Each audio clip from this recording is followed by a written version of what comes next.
In this tutorial, we're gonna talk about operators in Kotlin. Operators are special characters like plus or minus that perform operations on operands. In programming, operands can be a value or a variable. For instance, in this example, plus is an operator while 10 and 5 are operands. Also, we can write this example like this. Here, num1 and num2 are operands. We have 4 different groups of operators in Kotlin: arithmetic operators, assignment operators, comparison operators, and logical operators. Let's start with arithmetic operators.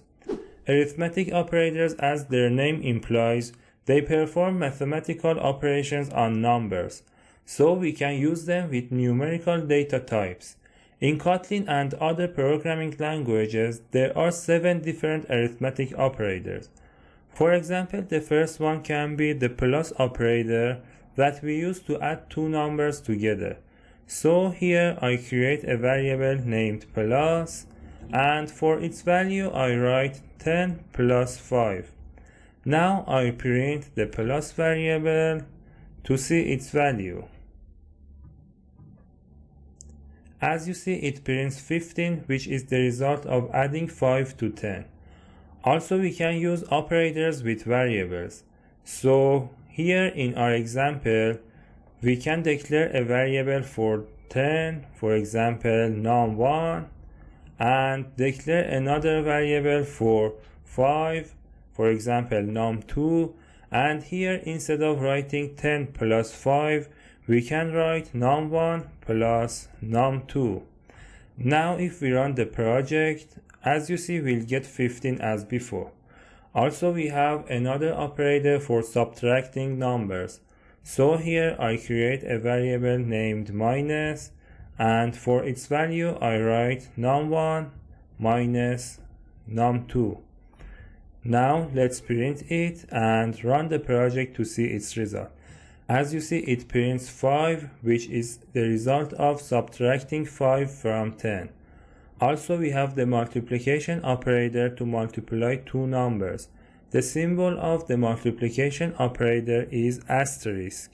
So here I create a variable named multiplication, and for its value I write num1 multiplied by num2. And instead of minus, I print the multiplication variable. As you see, we'll get 50, which is the result of multiplying 10 by 5. Also, to divide 2 numbers, we must use the division operator. The symbol of the division operator is forward slash.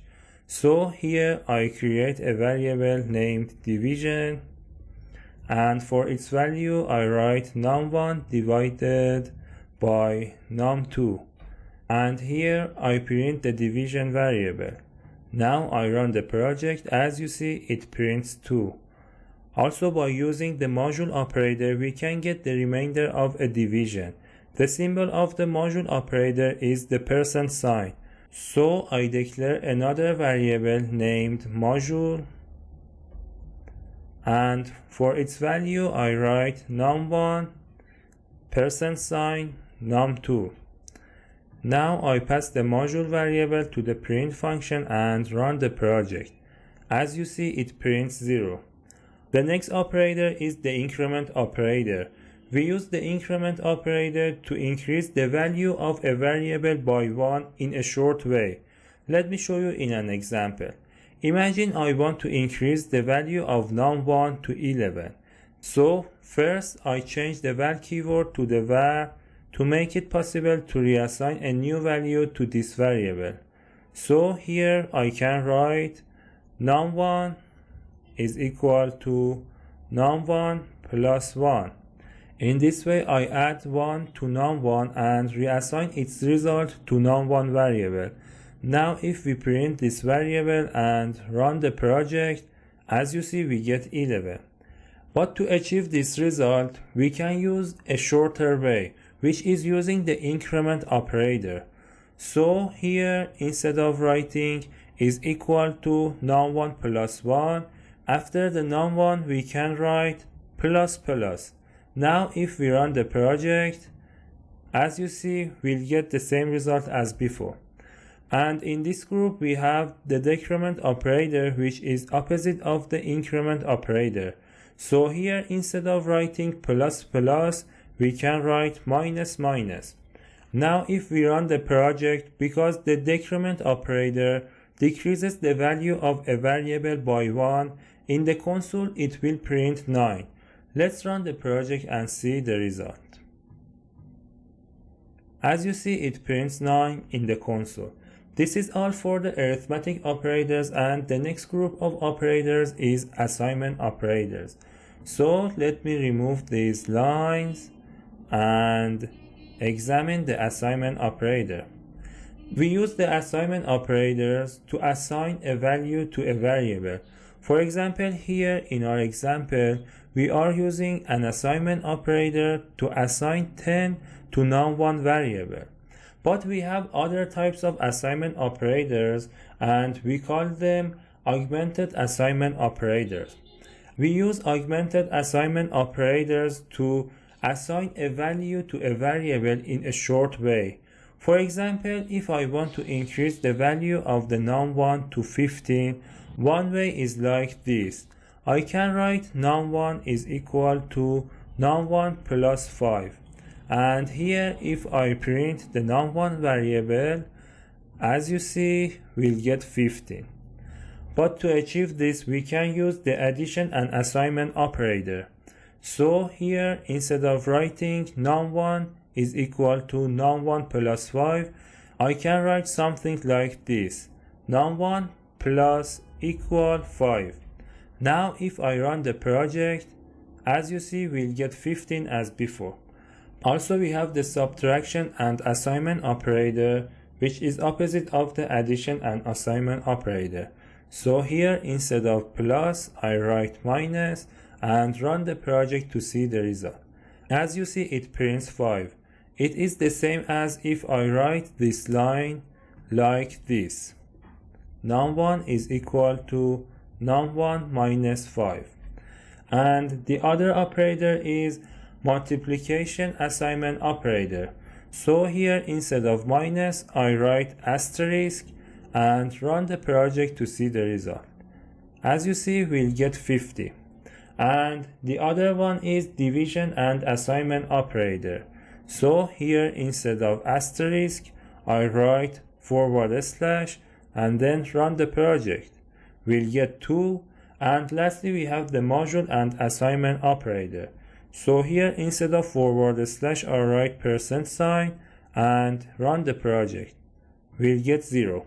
So this is all for the assignment operators, and the next group is comparison operators. We use comparison operators to compare two values, and comparison operators return a Boolean value which can be either true or false. Let's see some examples to understand it. So I remove these lines, and again I declare another variable, for example named num1 with value 5. And also I declare another variable with name num2 with value 5 as well. Now I want to check the equality of num1 and num2. In comparison operators, we have the equal to operator, which checks the equality of two values. So here in the println function, I write num1 is equal to num2. The symbol of the equal to operator is similar to the assignment operator, but instead of using a single equal sign, we must use double equal signs. So now if I run the project, we'll get true, because the value of the num1 and the value of the num2 are equal. Now if I change the value of the num2 to 10 and run the project, as you see, we'll get false. Also we have another operator named not equal to, which is opposite of the equal to operator. It means if two values are not equal, it returns true, otherwise it returns false. So here instead of writing equal sign, we must write exclamation. And now if I run the project, as you see, we'll get true, because the num1 and num2 are not equal. But if I change the value of the num1 to 10 and run the project, as you see, we'll get false. Also, we have the greater than operator, that if the value on the left side is greater than the value on the right side, it returns true, otherwise it returns false. Now if we run the project, because the value on the left side is not greater than the value on the right side, it returns false. But if I change the value of the num1 to 15 and run the project, as you see, we'll get true. Also, we have another operator which is greater than or equal operator. This operator checks if the value on the left side is greater than or equal to the value on the right side, returns true, otherwise it returns false. Here, because the value on the left side is greater than the value on the right side, if we run the project, it returns true. And even if I change the value of num1 to 10 and run the project, we still get true.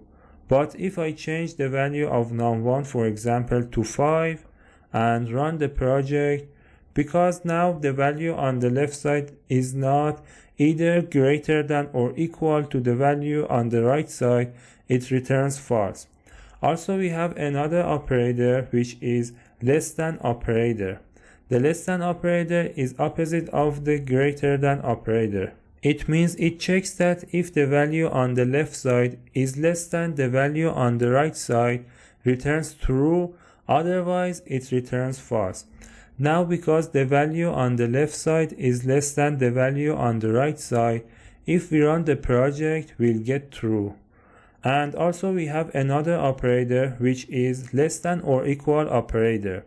The less than or equal operator checks if the value on the left side is equal or less than the value on the right side, returns true, otherwise it returns false.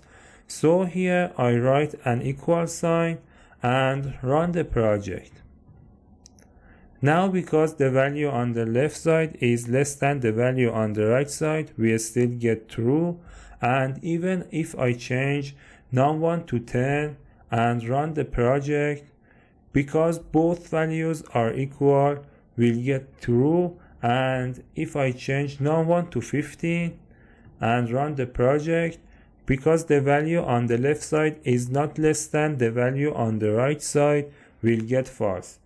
And lastly, we have logical operators. We use logical operators to check whether two or several conditions are true or not. We must use logical operators on Boolean operands. For instance, here I declare two Boolean variables. The first one is bool1 with value true, and the second one is bool2 with value true as well. Now, using the AND logical operator, we can check if the value of these variables are true or not.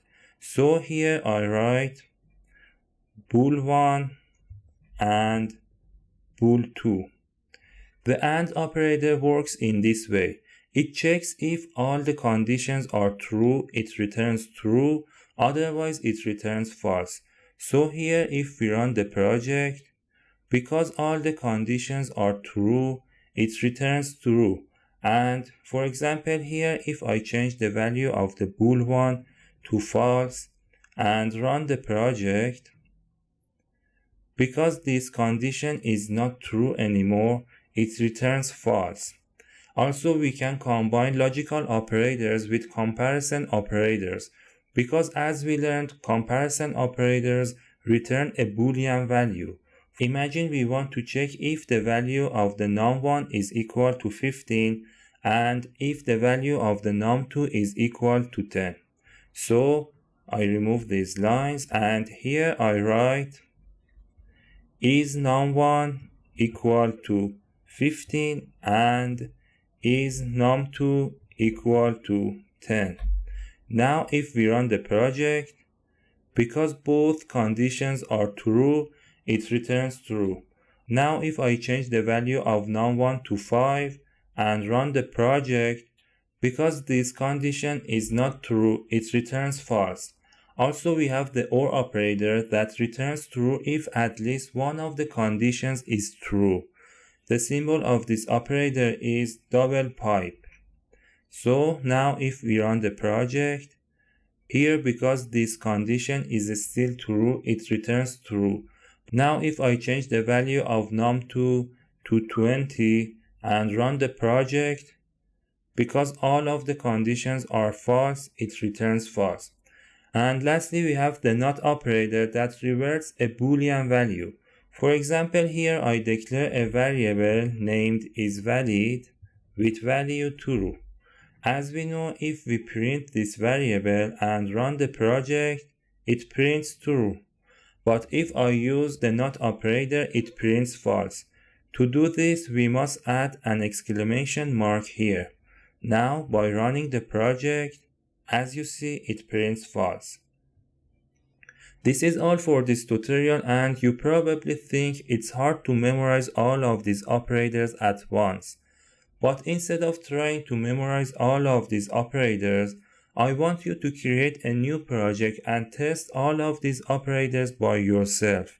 If you forget some of them, it's okay, because in the upcoming tutorials we use them in many times and you learn how to use them in real situations. In the next tutorial, we'll talk about comments in Kotlin.